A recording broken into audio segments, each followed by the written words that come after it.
रूस की सेना जैसे जैसे कीव से पीछे हट रही है, अब उसकी बर्बरता का असली चेहरा दुनिया के सामने आने लगा है। कीव के समीप बूचा शहर में एक ऐसा मंजर देखने को मिला है कि हर किसी की रूह कांप गई है। यहाँ 400 से ज्यादा लोगों की लाशें मिली हैं और ये सबूत मिले हैं कि उनके साथ बर्बरता की गई है। तो चलिए आज आपको खास रिपोर्ट में दिखाते हैं 45 फीट का वो कब्रिस्तान जिसे देखकर आपकी भी रूह कांप जाएगी। रूस की तुलना आतंकी संगठनों से। कीव की सरकारी अभियोजक इरिना ने बताया कि अब तक 410 शव मिले हैं और ये संख्या तेजी से बढ़ रही है। यूक्रेन के विदेश मंत्री दिमित्री कुलेवा ने रूस की तुलना आतंकी संगठनों से कर दी है। उन्होंने रूसी सेना को आईएसआईएस से बदतर बताया है। उन्होंने कहा कि बूचा शहर के पीछे हटते वक्त रूसी सैनिक गुस्से में बेवजह आम लोगों की हत्या कर रहे थे, जबकि यूक्रेनी उनका विरोध भी नहीं कर रहे थे। बूचा नरसंहार सोची समझी रणनीति।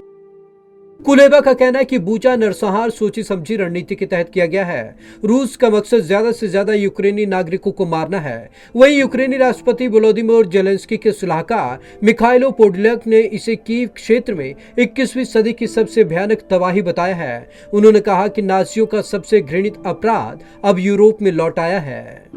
चर्च में खोदी गई 45 फीट लंबी सामूहिक कब्र। राजधानी कीव के पास बूचा शहर की सड़क पर 400 से ज्यादा लाशें पड़ी मिली हैं। इन लाशों को दफन करने के लिए 45 फीट में फैली एक कब्र खोदी गई। अमेरिका के मैक्सा टेक्नोलॉजीज ने कुछ सैटेलाइट इमेजेस जारी की। इन तस्वीरों से सेंट एंड्रयू और पावरोजोनो ऑल सेंट्स के चर्च में 45 फीट लंबी कब्र दिखाई दे रही है। एक रिपोर्ट के मुताबिक कब्र के ऊपर की मिट्टी पूरी तरीके से लाल थी। इरपिन में 200 नागरिक मारे गए।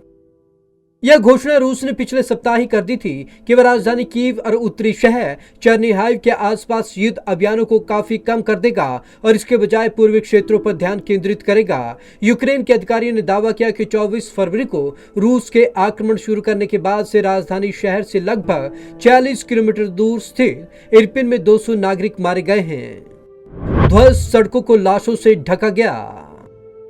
मीडिया की रिपोर्ट्स के अनुसार इस हिंसा के बीच लगभग 70,000 लोग इरपिन से भागने में सफल रहे। कीव के उत्तर पश्चिम में एक शहर बूचा में जहां रूस के सैनिक पिछले सप्ताह चले गए थे, वहां हिंसक हमले हुए जिसके कारण सैकड़ों नागरिक मारे गए। बूका मेयर अनातोली फेडोरुक ने दावा किया है कि शहर की ध्वस्त सड़कों को लाशों से ढक दिया गया और एक सामूहिक कब्र भी मिली जहां लगभग 400 लोगों को दफनाया गया है। ग्रैमी अवार्ड के मंच पर जेलेंस्की की अपील। ग्रैमी अवार्ड सेरेमनी के मंच पर यूक्रेन के राष्ट्रपति जेलेंस्की ने एक प्री रिकॉर्डेड वीडियो के जरिए मदद की अपील की और दुनिया से समर्थन मांगा। उन्होंने कहा, आप यूक्रेन की मदद कीजिए जैसा भी आप कर सकते हैं। उन्होंने कहा, म्यूजिक के अपोजिट क्या है? बर्बाद हुए शहरों का शोर और मरे हुए लोग। इस सन्नाटे को संगीत से भर दीजिए, आज ही भर दीजिए। जिस तरह भी हो सकता है हमें सपोर्ट कीजिए। कीव पर यूक्रेन का नियंत्रण कायम। यूक्रेन के उप रक्षा मंत्री अन्ना मलियार का कहना है कि कीव के सभी क्षेत्रों पर हमने अपना नियंत्रण कायम कर लिया है। यूक्रेनी राष्ट्रपति के एक सलाहकार ने लोगों से मारियुपोल सहित देश के दक्षिण और पूर्वी हिस्सों में लड़ाई के लिए तैयार रहने का आग्रह किया है। घायल बच्चे के सवाल से लोगों की आंखें नम।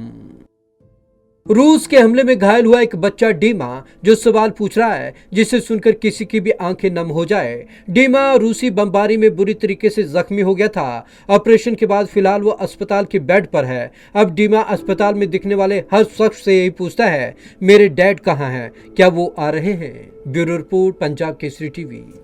रूस की इस बर्बरता से हर कोई सन है। जैसे ही इसकी तस्वीरें आई, सोशल मीडिया में घमासान मच गया, क्योंकि इन तस्वीरों को देखकर कोई भी शांत नहीं रह सकता। इन लोगों के साथ जिस तरीके की बर्बरता की गई वो तस्वीरों में साफ तौर पर देखी जा सकती है। हम आपको अपनी रिपोर्ट में वो तस्वीरें भी नहीं दिखा सकते कि किस तरीके से लोगों को सड़कों पर फेंक दिया गया है और औंधे मुंह करके उनको लिटा दिया गया है ताकि बर्बरता के निशान कोई भी देख ना सके। तो आज की इस खास रिपोर्ट में बस इतना ही। विवेक शर्मा को दीजिए इजाजत। नमस्कार।